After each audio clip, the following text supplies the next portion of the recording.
This week on Real Talk with Denver7 and CPR News. I want them to see us as human first, officer second. This is what we do, not who we are, and they can be where we are also. We take a look at the role of policing, with some community members saying officers protect and serve, while others think many officers abuse their power. I think it's nationwide that we're feeling the challenges. Now, some Colorado police departments are working on policies that will reconnect them with their communities. Our officers are going to be able to spend 40% of their time out in the community working with their neighborhoods, coming up with solutions. This week, we're having a real talk about policing plans and policies, how agencies in Colorado are working to diversify their ranks and gain the trust of the neighbors they're sworn to protect.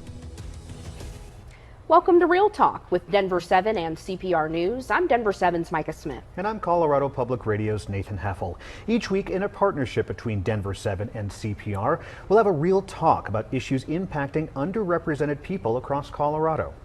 The past few years have seen calls for police reform as more evidence of racial discrimination and excessive force, amongst other things, have emerged. Colorado law enforcement is no exception. From the death of Elijah McClain in 2019 to the shooting of Jordell Richardson by an Aurora police officer. Now, some departments in Colorado are working on new policies that promote equity and community engagement. Boulder City Council unanimously approved a new policing strategy called the Reimagined Policing Plan. The department's proposal takes a more holistic approach to law enforcement. Instead of taking more people to jail, the Reimagined Policing Plan focuses on getting officers out into the community. Our officers are going to be able to spend 40% of their time out in the community working with their neighborhoods, coming up with solutions. We've had a lot of master plans in the past. Those master plans really focused on numbers, focused on how many people we're going to have on patrol, how many people we're going to have on traffic. Well, business owners on the Pearl Street Mall say more officers are needed to combat crime near their storefronts. In Denver, the police department is taking a different approach. The DPD Women's Community Academy aims to recruit more female officers. Right now, only 16% of sworn officers in the department are women. This year, 30 women attended the Community Academy to learn more about a career in law enforcement. They were able to interact with things like video training simulations, and the goal is to have current participants join the next Denver Police Academy class. By 2030, the department hopes to have 30% of all new recruits be women. We typically see about 40% of our participants express that interest and in turn apply for the next academy class. Well, in Aurora, there's a shortage of police officers, and while the department works to grow its ranks, it hopes to do so with more diverse recruits. Denver7's Brandon Richard explains. They got children and everything is good. When Abdul Sadie immigrated to the United States with his family in 1981, he knew just a handful of English words. Today, he's on the front lines, helping the Aurora Police Department deal with one of its biggest challenges, a police officer shortage. I think the challenge is nationwide, so it's not just only for APD. I think it's nationwide that we're feeling the challenges. Since the beginning of this year, APD has lost 57 officers. That includes 23 due to retirement. The department has only been able to replace 38 of those 57 officers. As a recruiter, the shortage makes Officer Sadie's job that more important, which is why he spends a lot of time in the community. Yeah, we're heavily involved in community events, not only in the city of Aurora, but in Denver and other places within the metro area. We try to get out, try to get to the community, and try to find folks to come join our ranks. Now, APD makes a point to attend community events like Global Fest here, which helps them increase their potential pool of candidates from underrepresented communities. Creating a more diverse force is one of the goals outlined in the department's new recruitment plan. Since 2021, Aurora has been under a consent decree following an investigation by the Attorney General's office that found the department had a pattern and practice of racially biased policing and using excessive force. The consent decree required the department to create a recruitment plan outlining how it will attract and retain officers from underrepresented groups, including people of color and women. It's a reflection of our community, and I think for us to be a reflection of our community, we need to have a workforce that looks like one. Officer Sadie says he is living proof that the doors of APD are open for anyone who wants to serve. In Aurora, Brandon Richard, Denver 7. We talk a lot about the issues in policing being systemic. Well, Right. one way to try to change that system is to recruit officers that reflect the communities that they serve. As that officer just said, it's easier said than done, though, right? It is definitely easier said than done. Yeah. Still a lot of work to do. Well, coming up, we're looking at how one community college is hoping to do this, increase the number of police recruits while also increasing diversity in a major metro city. Up next, a vice president of the Community College of Aurora joins us. This is Real Talk from Denver 7 and CPR News. Welcome back to Real Talk with Denver 7 and CPR News. I'm Denver 7's Micah Smith. And I'm Colorado Public Radio's Nathan Heffel. Aurora is one of the state's most culturally diverse cities, a melting pot of people from all over the world. But following the death of Elijah McClain in 2019, the Aurora Police Department has been under a consent decree. That decree lays out fixes for how the department interacts with people of color, as well as the diversity of its police officers. Now, like many departments across the country, recruitment for police officers in Aurora has been tough, and that's left current officers overworked and often stressed. Yeah, and that's where the Community College of Aurora comes in. They're launching a program that in time could boost recruitment numbers in Aurora while giving students the chance to earn an associate's degree for free. And I should say they really want to get the word out about this program. Yes. Well, joining us now is Bobby Pace, Vice President of Academic Success at CCA. Welcome to the program. Thank you so much. Pleasure to be here. So the Community College of Aurora has had a program aimed at training police officers for years. Why this new approach called the Cadet Pilot Program? Sure, and I want to do one correction. It is not necessarily free, but it is free after students have completed 3 years of service with either the City of Aurora or the Aurora Police Department. So it's more of a loan forgiveness program. Got it. But Yeah. still, an associate's degree with something at the end of it is also very positive. 100%, and that includes fees, books, tuition, everything. So it's inclusive. But back to your question about the police program that we've had at the community college. We've had one for decades, and we have an amazing team of individuals who have been in that program. But we started our program as a part-time program, so it was nights and weekends. It took about 9 months for students to be able to go through, and times have really changed in terms of what individuals want in terms of their career choices, right? And so whenever you think about a career technical program, folks want to get their degree and they want to go straight into industry. And of course, if you want to be a police officer, a firefighter, any kind of public servant, you don't want to wait a long time to be able to do that. You really want to help your community immediately. And so we have seen dwindling numbers. In fact, this past year we had about 6 students that went through our program. And while that's certainly good, it's not as high as we would like to see, and it's certainly not as high as it's been in past years. And so one of the opportunities that came up with the City of Aurora was a conversation about how we might be able to increase the number of students that we see interested in police programming, but perhaps are not able to get into our academy and go through that process. And another thing about our academy that I think is important to know is that the City of Aurora has their own police academy. And so if you go to ours, you can't go into the police academy in Aurora. You'd have to redo everything all over again. So for our students, it's really not an effective way for them to enter the law enforcement agency in the City of Aurora. So this new partnership is really designed to earn students an associate's degree within 2 years, going full-time, and at the same moment, they're a part of a cadet program with the City of Aurora, earning both their degree, their associate's degree, but then also earning them an opportunity to join a exclusive class of students at the Aurora Police Department. So what does the coursework look like for this program? So it is open to any degree, and that was something we were really focused on. We wanted to make sure that it wasn't just criminal justice students, though I would imagine that's probably going to be the majority, but that it was a really diverse group of students, whether that be in communication, whether that be in diesel power mechanics, that could be in accounting and finance, anything. You can get your degree in absolutely anything, as long as it's an associate's degree. And Coupled with that will be 5 core courses that will be focused in political science, so American, state, and local, so that folks really understand particularly that state and local element of where they serve and who they serve. A contemporary political issues class that's really being able to refine whatever is the major topic within policing at that moment in time, so every year that can change.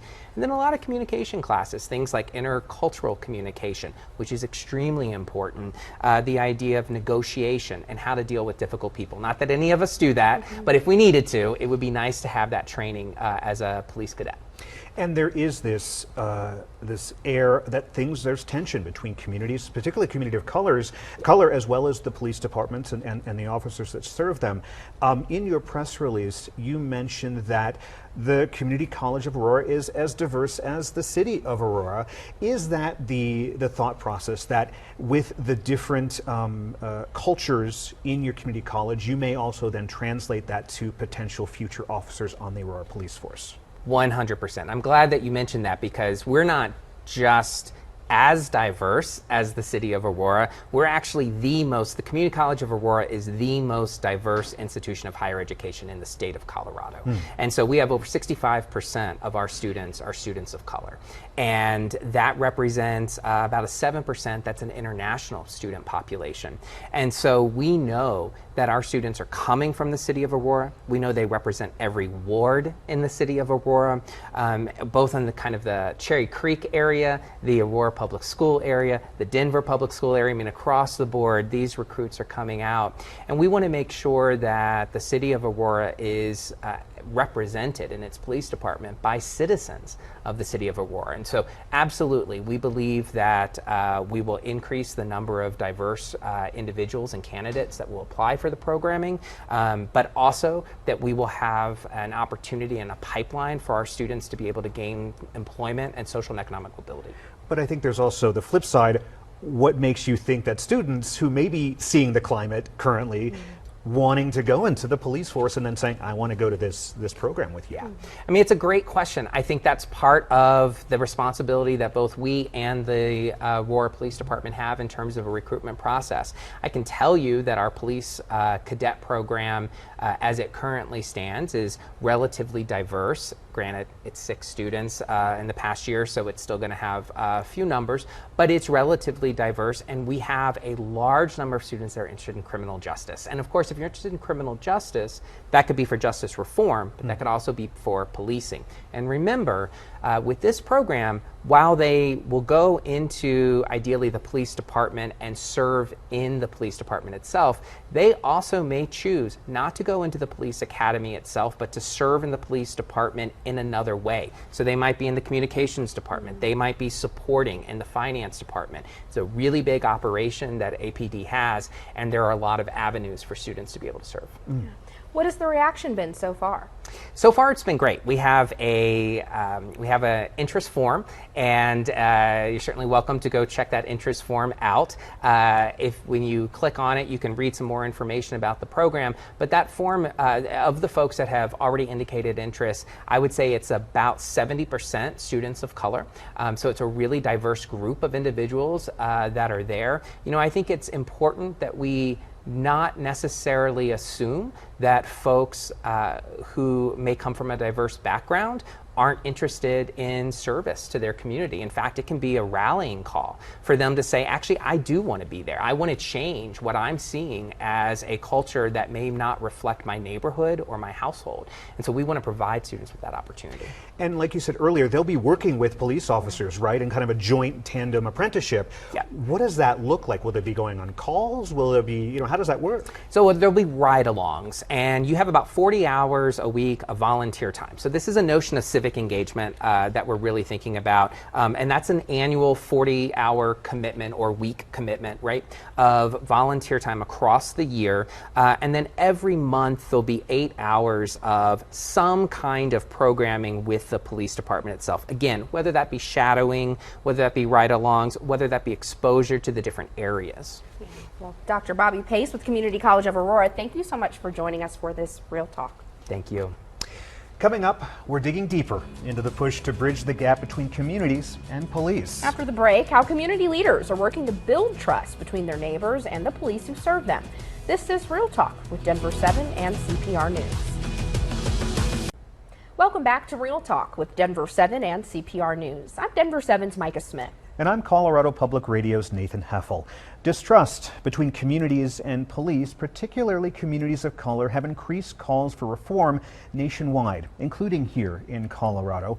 Police departments across the state are trying to change the way they serve their communities, working to repair that trust that they've lost. We're joined now by Dr. Robert Davis, the Executive Director of the Denver Task Force to Reimagine Policing. Thank you so much for joining us, Dr. Thank Davis. you so much for having me today. Let's start from the beginning. How did this task force come about, and why did you decide to lead it? Well, first, the task force came about as a result of the murder of George Floyd and Elijah McClain. And so community wanted to come together with the purpose of developing a series of recommendations on how we can improve not just policing, but public safety as a whole here in the city of Denver.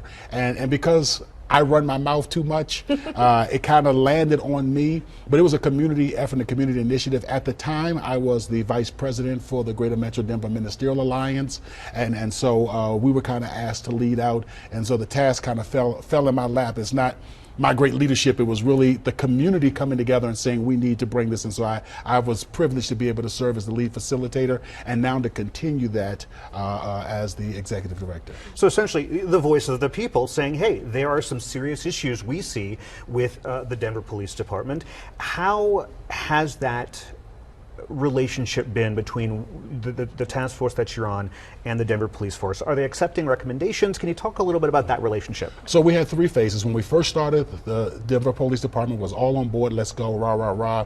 Then we got to the middle phase where we actually had Director Murphy Robinson to withdraw all of law enforcement, the entire Department of Safety from the task force.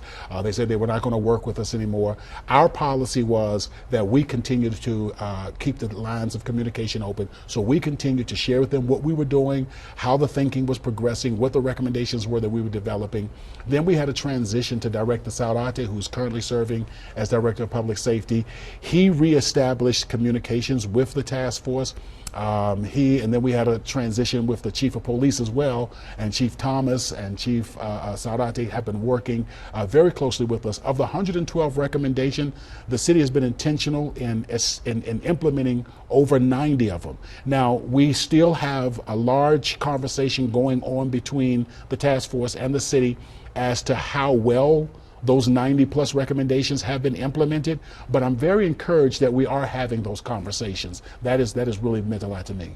And what are some of the recommendations that stick out in particular to you that have been implemented that you really championed? One of the things that, thank you so very much. I wish I had my researcher here who could dive a little deeper into some of these. But one of the things that was important to us was, for instance, putting more of a focus on city design that would eliminate the need for law enforcement to interact with citizens around traffic violations. We know that a lot of traffic stops are pretextual stops that cause unnecessary interaction between law enforcement and citizens.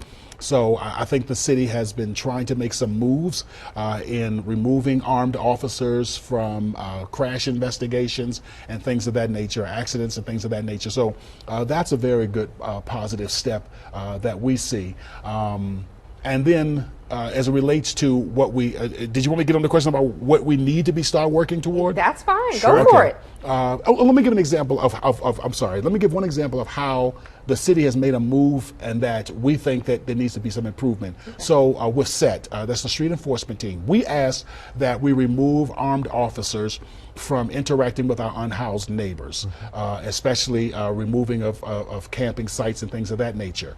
The city did that, but they set up what was called SET, Street Enforcement Team. And so now we have concerns that what we're transitioning to is still too much of law enforcement involvement, because those that are part of the street enforcement team have the ability to issue citations, tickets. And so while we're moving in the right direction, there's still an awful lot for us to continue to talk about and to work through and to work on. So I want to give 2 examples, one that was done, we thought well, one that we believe needs a lot more improvement. But you are seeing there is an open door between your task force and the police department. Is that correct? There is an open door there. There's not like a closed. Yeah, yes, there's an open door between the task force and the Department of Safety. We don't see eye to eye on everything, and that's one of the things that I appreciate is that we don't see eye to eye. We have very honest conversations, but respectful conversations about our disagreements or what's needed. Because there is a fear that some people have of a police officer. I've felt it when I get pulled over for speeding or something like that. And I'm like, okay, all right. And you feel this fear of like, is this going to be different? Right? Yes. That must resonate with the people that you're talking to in your community to say, we need to work on things like that. Does that make sense? That makes a lot of sense. One of the things that is so important as we talk about public safety, in both for the officers as well as the community, is that we minimize the interaction between law enforcement and the community. And a lot of the solutions that you're seeing is actually trying to figure out how do we increase interaction between law enforcement and community. And so what we're saying is, rather than asking law enforcement to do more, and this is what I mean by increasing their interaction, we're asking law enforcement to serve as school hall monitors, to serve as behavioral experts, to serve as marriage therapists, to serve as mediators. We're asking them to be in our schools, to be on our streets, to be everywhere and to do everything. And we're also asking them to be youth counselors and advisors. You know, we want to run everything through law enforcement, and then when we have these challenges, we get so frustrated and upset. So what we're saying is law enforcement has a very specific responsibility. That responsibility, we believe, is to investigate crimes that have been committed, apprehend individuals who have been accused of committing crimes, and then third of all is to intervene where possible. So that if we can look at what they do best and put the focus there rather than trying to add what can we add on for law enforcement, that's where we believe a lot of the problems arise. And Dr. Davis, that's why I think it's important to note that this task force works kind of independently of the government. You do interact and you do issue your recommendations, but you work independently. And you had another suggestion of how to further establish some independence away from policing, but still improve public safety. Can you talk about that plan? Yeah. We believe, and I'm glad you're using the word public safety, because we believe when it relates to gang violence, when it relates to other issues that we've been asking law enforcement to think about solving, we believe that community should be at the table coming up with these solutions. Community should be saying, how do we keep our young people out of gangs? How do we keep our young people off the streets? How do we improve education for our youth? These are community functions. How do we provide services for formerly incarcerated individuals? And so what we have requested is something that is similar to what other cities have done, but the model that we would bring here to Denver is so much superior, and that is an Office of Neighborhood Safety. An Office of Neighborhood Safety allows the community to come to the table and to work with elected officials and the Department of Safety to say these are the realistic solutions, and not just citywide, but also we can, when you have an Office of Neighborhood Safety, you can look in communities one by one and come up with solutions. I see that. All right, Dr. Robert Davis, thank you so much for joining us for this Real Talk. And that is this week's episode of Real Talk with Denver7 and CPR News. Every week we'll be having a Real Talk on issues that impact Coloradans who are often overlooked. You can find all of our shows on denver7.com/realtalk or at cpr.org/realtalk. Have a great day.